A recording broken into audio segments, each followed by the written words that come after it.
हाय, hello, नमस्कार सगळ्यांना. आजच्या आपल्या नवीन व्हिडिओमध्ये मी सगळ्यांचं मनापासून स्वागत करत आहे.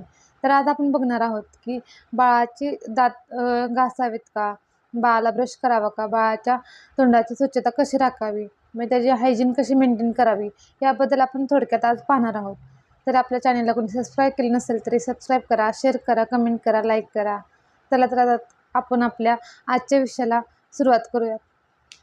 तर आपण बाळाच्या तोंडाची निगा कशी राखायची म्हणजेच की जर बाळ आता 0 ते 3 महिन्यापर्यंत बाळ दूध पित असेल तर दुधाचा थरा जिभेवर जमा होऊ शकतो. त्याच्यामुळे बाळाला इन्फेक्शन होऊ शकतं आणि इन्फेक्शनमध्ये काय होतं, जिभेवरती लाल चट्टे येऊ शकतात आणि पांढरे पण चट्टे असे दिसू शकतात. त्याच्यामुळे बाळाला खूप साऱ्या प्रमाणात त्रास होतो आणि बाळ जास्त चिडचिड करतं, रडायला सुरुवात करतं. तर या सगळ्या गोष्टी होऊ नये म्हणून आपण 0 ते 3 महिन्यापर्यंत काय काळजी घेऊ शकतो किंवा त्याची जीभ, त्याचं तोंड कसं स्वच्छ करू. एक सुती कपडा घ्यायचा आहे स्वच्छ धुतलेला. त्याच्यानंतर कोमट पाणी घ्यायचं. कोमट पाण्यामध्ये बुडवून तो कपडा बोटाच्या साहाय्याने बाळाच्या तोंडातून व्यवस्थित असा हलवा राहताने असा फिरवून घ्यायचा. त्याच्यामुळे काही जी घाण साथ जमा झालेली असेल किंवा काही जो दुधाचा थर जमा झाला असेल तो आपोआप निघून जातो. असं 0 ते 3 महिन्यापर्यंत करायचं. त्यानंतरनं 3 महिन्याच्या पुढेही आपण स्वच्छता तशीच करू शकतो आणि नंतरनं 6 महिन्याचं बाळ झाल्यानंतर त्याला आपोआप असे दात यायला लागतात. दात येण्याच्या प्रोसेसमध्ये काय होतं की हिरड्या फुगतात आणि त्यानंतर दात यायला सुरुवात होते. पण जर तुम्ही त्यात व्यवस्थित बोटाने हिरड्यांची मसाज केली किंवा दातांवरून असं बोट फिरवलं व्यवस्थित प्रकारे, तर हिरड्यांचा मसाज होतो आणि त्यामुळे दात येण्यास मदत होते किंवा त्यावेळेस बाळाला जास्त त्रास होत नाही.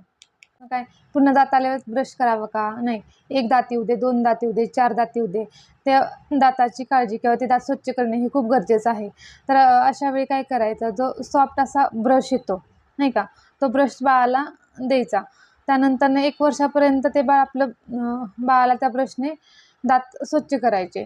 तर बाळ काय करतं, कधी-कधी आपलं बघून आपली नक्कल करायला बघतं, की ब्रश करायला बघतं नाही का, किंवा त्याला आपण दाखवायचं की ब्रश कसा करायचा असतो असं. बाळाला ब्रश कसा करायचा हे दाखवण्यासाठी आपण त्याला बाथरूममध्ये घेऊन जाण्याची गरज आहे का? तर नाही. कारण तिथे एवढा स्पेस नसतो किंवा तिथं बाळ स्लिप होऊ शकतं, बाळ पडू शकतं. त्याला व्यवस्थित आपण सांगू नाही शकत किंवा त्याच्याबरोबर आपण कम्फर्टेबल नाही होऊ शकत. तर बाथरूमच्या बाहेर एखादं बेसिन असेल किंवा किचनमधलं जे बेसिन असेल तिथे आपण त्याला ते ब्रश करून दाखवू शकतो. कारण तिथे पण स्वच्छ क्लीन पाणी येत असतं आपल्या वापरासाठी. त्याच्याने आपण त्याला ब्रश कसा करायचा ते सांगू शकतो. आपण एखादा टेडी बेअर किंवा एखादा बाहुला घ्यायचा आणि 2 ब्रश घ्यायचे घेतानाच. जर बाळाला ब्रश करायला शिकवायचं असेल तर कसं करायचं ते. तर एक ब्रश त्याच्या हातात द्यायचा, दुसरा ब्रशने आपण त्या टेडी बिअरचा किंवा त्या बाहुल्याला कसा ब्रश करायचा हे त्याला दाखवून द्यायचं. म्हणजे बाळ हे त्याप्रकारे त्याचं बघून करत असतं. याच छोट्या-छोट्या गोष्टीतून लहान मुलं खूप साऱ्या गोष्टी शिकतात, अनुभवतात आणि त्यांना पण स्वच्छ राहायची अशी आवड निर्माण होते. काही-काही बाळांचं कसं असतं की ब्रश करायला ते नको म्हणतात किंवा खूप सारं रडतात, दंगा करतात किंवा त्यांना ते आवडत नाही. तर अशा वेळी थोडंसं म्हणजे नाही का धीराने घ्यायचं, की त्याच्या इच्छेनुसार, त्याच्या आवडीनुसार आपण त्याचं हे त्याला ब्रश द्यायचा, त्याला शिकवायचं. पण त्याचे जे दात आहेत किंवा ती जीभ आहे, तोंडात आतला भाग आहे, तो आपण व्यवस्थित प्रकारे लक्ष देऊन स्वच्छ करून घ्यायचा. नंतर बाळाला आपण टूथपेस्ट कधीपासून देऊ शकतो? तर एक तर लहान मुलांची टूथपेस्ट ही वेगळी येते, आपली मोठ्या माणसांची वेगळी असते. मोठ्या माणसांची टूथपेस्ट अजिबात बाळाला द्यायची नाही. त्यासाठी ती वापरायची पण नाही.